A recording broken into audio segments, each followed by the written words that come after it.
My journey log for the Wirikuta pilgrimage in February 2026 has 3 parts.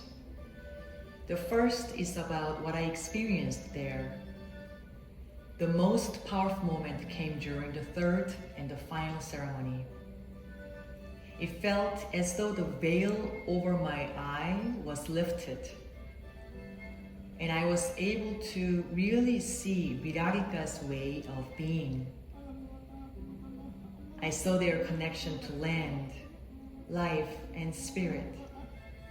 And it taught me that to live truthfully is to participate in life so fully that nothing, not death, the death of the goat, not spirit,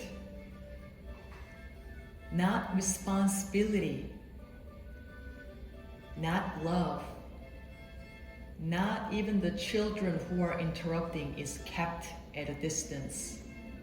I also began to see that as a group, we were existing as one living organism, supported by the land and held by spirit. In this painting, on the left bottom of the corner, there's a woman walking towards Wirikuta, and she's protected by the blood shed by the goat we sacrificed, which opened the blue deer's path for us. All of us were held by the Murakames, by the land, by the fire, by the spirit, by the sun, by the moon, and by the wind. Nothing was excluded. I was able to see this because the curtain of my own conditioning of Western mind was lifted. On the curtain on the left side of the canvas is the symbol of Ojo de Dios, the eye of God, which I deeply connected with on this pilgrimage. This symbol means protection, vision, and blessing.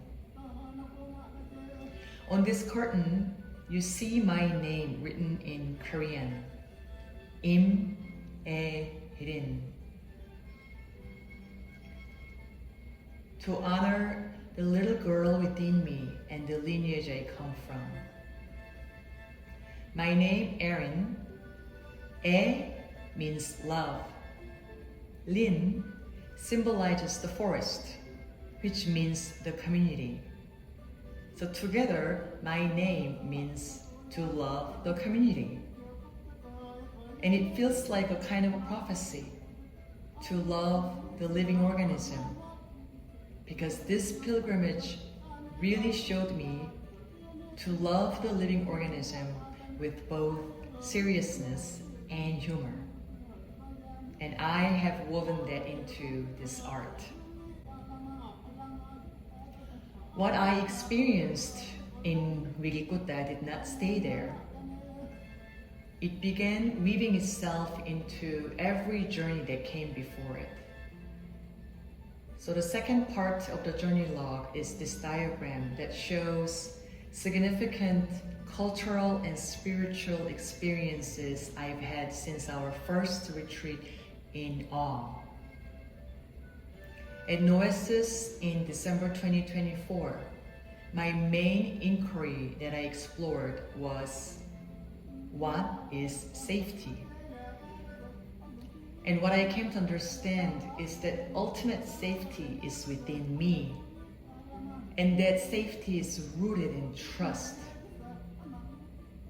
Trusting life, trusting spirit, trusting myself.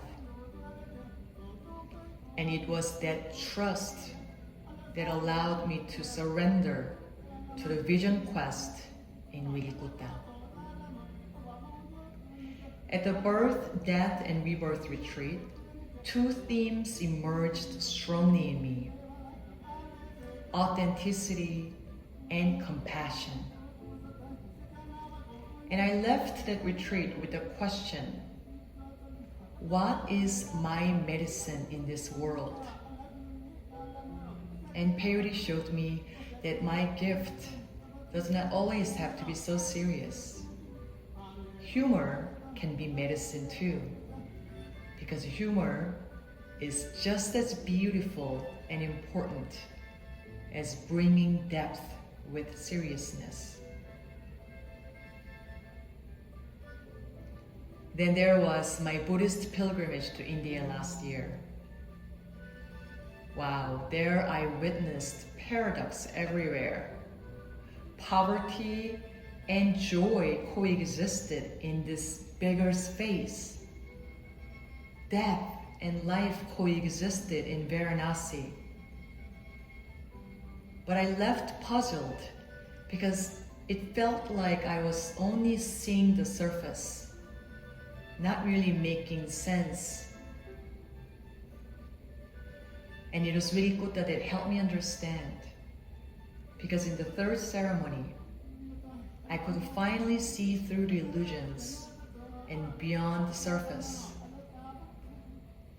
I was able to feel really deeply the Wirikutta's way of being. So suddenly something clicked.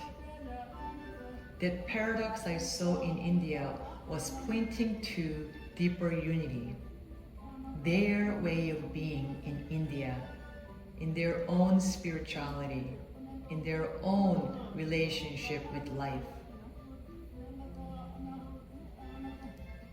Just a couple weeks ago, I went to a retreat, and a mushroom journey helped me integrate all these experiences more deeply. In that retreat, I entered what felt like the portal of my sacred wound. Oh, it was so painful. And in that pain, an answer rose, an answer to the prayer that I had been carrying. What is my medicine in this world? And the gift that I was shown was to be fiercely direct. Like Kali, the Hindu goddess who destroys illusion. To the ego, she feels like death. To the soul, she feels like freedom.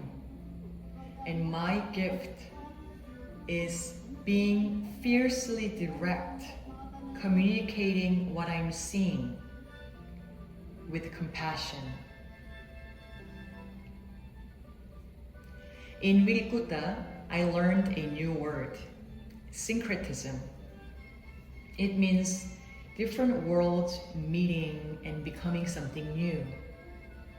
And we saw this at our base camp. There was chapel with a cross above, but inside, indigenous symbols, the serpent, the peyote, and the ojo de Dios.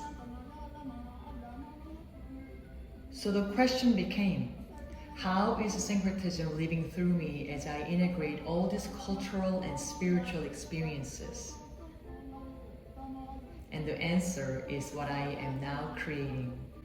And that is the third part of my journey log. What I'm creating is the energy of Wirikuta and Wirikuta transmutes through my own life force, my own version of syncretism. On October 3rd, my husband Rahul and I are producing an event called House of Becoming at our new home in San Francisco for 120 people.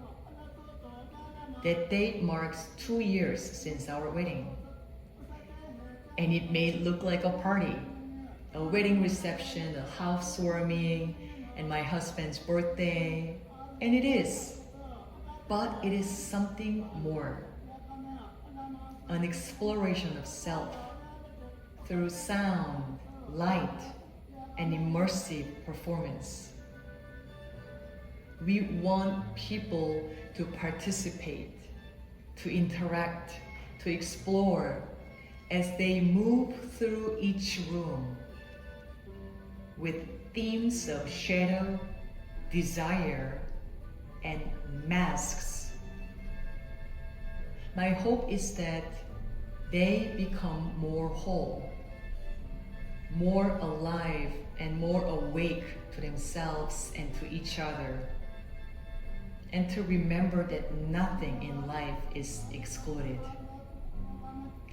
and to remember that we are the living organism that exists right here and right now, supported by the spirit and held by the land.